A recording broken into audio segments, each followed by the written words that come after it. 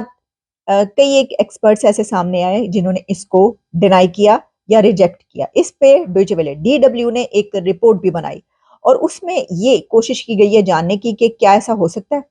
تو اس میں یہ بتایا گیا ہے کہ دیکھیے، اسپیس لیزر کے ذریعے، ایسے کسی ویپن کے ذریعے کسی جہاز کو، کسی ایئر کرافٹ کو اس طریقے سے نشانہ بنانا ممکن نہیں۔ اچھا، اس کی پاسبلٹی نہ ہونے کی کئی ایک ریزنز بتائی جا رہی ہیں۔ ایک تو یہ کہ کہا یہ جا رہا ہے کہ ابھی تک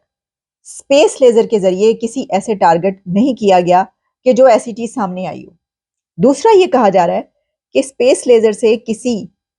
ایسے اس کو ٹارگٹ کرنا اس لیے ممکن نہیں ہے کہ جو اس کی ٹیکنیک ہے اسپیس لیزر کی، جو اکوپمنٹ ہے یا گیجٹس استعمال کیے جاتے ہیں، وہ کسی بھاگتی ہوئی چلتی ہوئی چیز کو اتنی جلدی نشانہ نہیں بنا سکتے۔ پھر اس میں ایک اور بات یہ ہے کہ ایسے کسی ویپن کے تھرو اگر کیا جائے گا تو وہ نظر آئے گا۔ ایسا ہو نہیں سکتا کہ کوئی ایسی چیز نظر نہ آئے کہ یہ کام کیا گیا، وہ ڈیٹیکٹ ہو جائے گا، تو وہ ڈیٹیکٹ نہیں ہو رہا، صرف یہ خبریں چل رہی ہیں۔ اچھا،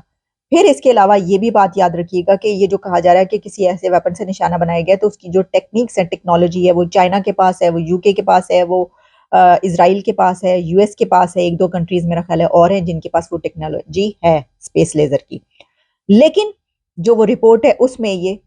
کلیم ریجیکٹ کیا گیا ہے اور کہا گیا ہے کہ یہ فالس انفارمیشن ہے، غلط انفارمیشن ہے، فیک نیوز ہے، کہ یہ جو ویڈیوز چل رہی ہیں اس جہاز کی جو کہ آپ دیکھ رہے ہیں۔ اب ہم آتے ہیں اس ٹاپک کی طرف اسی سے جڑا ہوا کہ ایران کے اندر اس وقت کیا ہو رہا ہے۔ تو جیسا کہ میں نے آپ کو بتایا کہ پریزیڈنٹ رئیسی کی ڈیتھ کے بعد وہاں پر ایک کیوس کریٹ ہو چکا ہے، کیونکہ اندر رئیسی کی موجودگی میں بھی بہت زیادہ اوپوننٹس موجود تھے۔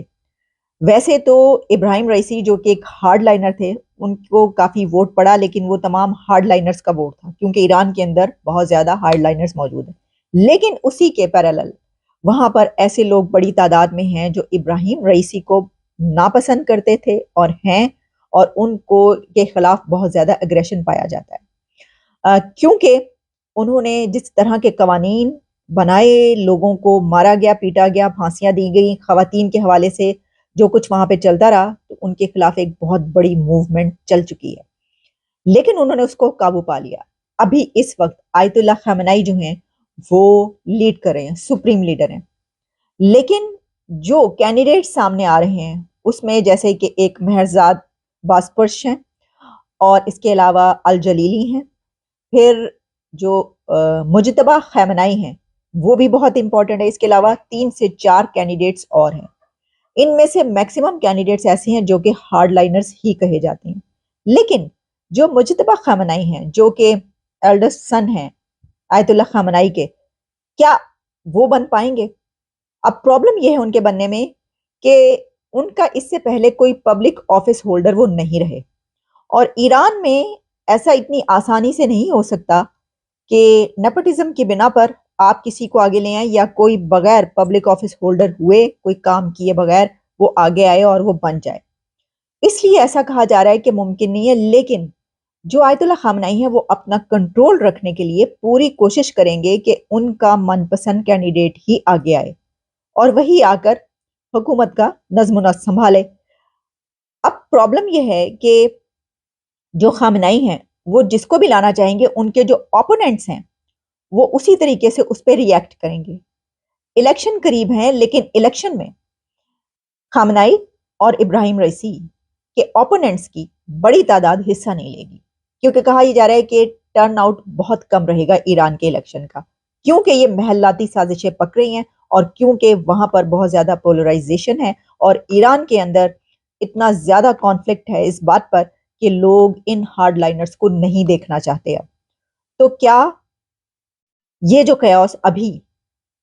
جس کو محلاتی سازش کے طور پر کہا جا رہا ہے یہ بڑھ جائے گا؟ کیا ایران کے الیکشن آتے آتے وہاں پر کوئی موومنٹ سٹارٹ ہوگی،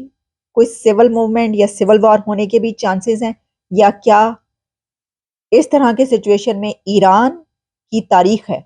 بلکہ اگر آپ مسلم کنٹریز کی اور مسلمان سلطنتوں کی